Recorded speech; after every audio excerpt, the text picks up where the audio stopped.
السلام علیکم ورحمۃ اللہ وبرکاتہ نحمدہ ونصلی علی رسولہ الکریم اما بعد فاعوذ باللہ من الشیطان الرجیم بسم اللہ الرحمن الرحیم رب اشرح لی صدری ویسر لی امری واحلل عقدۃ من لسانی یفقہوا قولی۔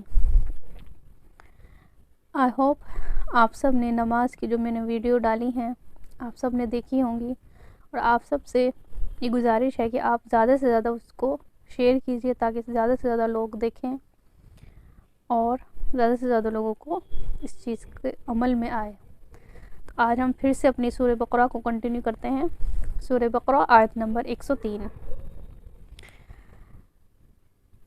وَلَوْ اور اگر انہم بے شک وہ آمنو ایمان لاتے وتقوا اور تقوی اختیار کرتے لمثوبۃ البتہ اجر ہے اس کے من عند اللہ اللہ کے پاس خیر بہتر لو کانو کاش وہ یعلمون جانتے، کاش کہ وہ جانتے ہوتے۔ یہاں اس آیت میں اللہ تعالیٰ پچھلی آیت میں ہم نے آیت نمبر 102 میں جو ان کا یہود کے بارے میں پڑھا کہ وہ جادو کے اس میں پڑ گئے تھے، تو وہ لوگ جادو میں پڑ گئے تھے اور اس چیز کو لے کر بہت زیادہ انہوں نے لوگوں میں اس چیز کو مشہور کر دیا۔ تو اللہ تعالیٰ اب اس آیت میں فرماتے ہیں کہ اگر اب تم اس کو چھوڑ دو، تو ان کو پھر سے ایمان کی دعوت دی جا رہی ہے کہ اس کو غلط کاموں کو چھوڑ دو، جادو کے اس چکر میں جو تھے وہ اس کو چھوڑ کر تم پھر سے اگر ایمان لاتے ہو اور اللہ کا تقوی اختیار کرتے ہو تو بے شک اللہ تعالیٰ معاف کرنے والا ہے، اور اللہ کے یہاں ایمان والوں کے لیے، تقوی والوں کے لیے بہت اچھا اجر ہے، ثواب ہے۔ تو وہ جانتے ہوتے۔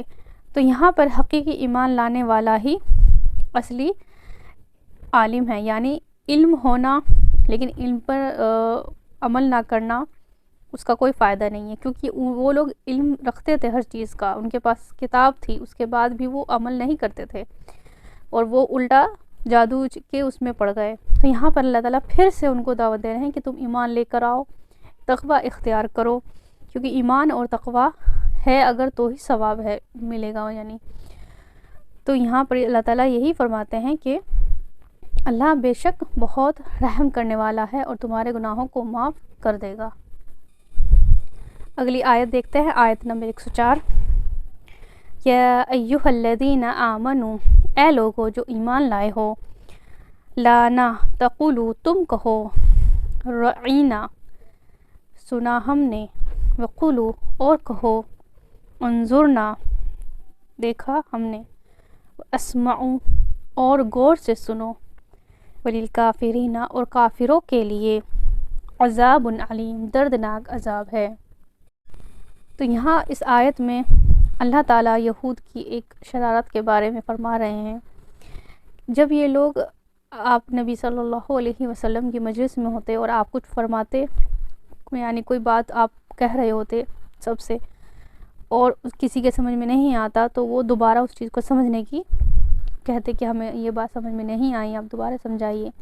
تو صحابہ اکرام جو ہوتے تھے وہ کہتے تھے رعینا، یعنی ہماری طرف توجہ دیجئے، ہماری مطلب ہماری طرف نرمی کیجئے اور ہمیں دوبارہ یہ سمجھائیے۔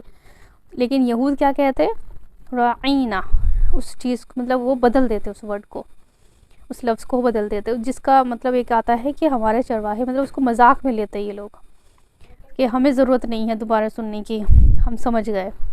تو اللہ تعالیٰ یہاں فرما رہے ہیں کہ اے لوگو جو ایمان لائے ہو۔ یہاں پر سورہ بقرہ میں سب سے پہلی بار اس آیت میں اللہ تعالیٰ نے لوگوں کو ایمان کے ساتھ، یعنی جو ایمان لائے ہیں ان کو پکارا، یعنی ہم سب مسلمانوں کو۔ تو یہاں اللہ تعالیٰ فرماتے ہیں کہ تم یہ لفظ نہ بولو رعینا، جو وہ کہتے تھے رعینا، بلکہ تم کہو رعینا، بلکہ یہ بھی نہ کہو تو غور سے سنو اور کہو کہ ہماری طرف آپ توجہ دیجئے۔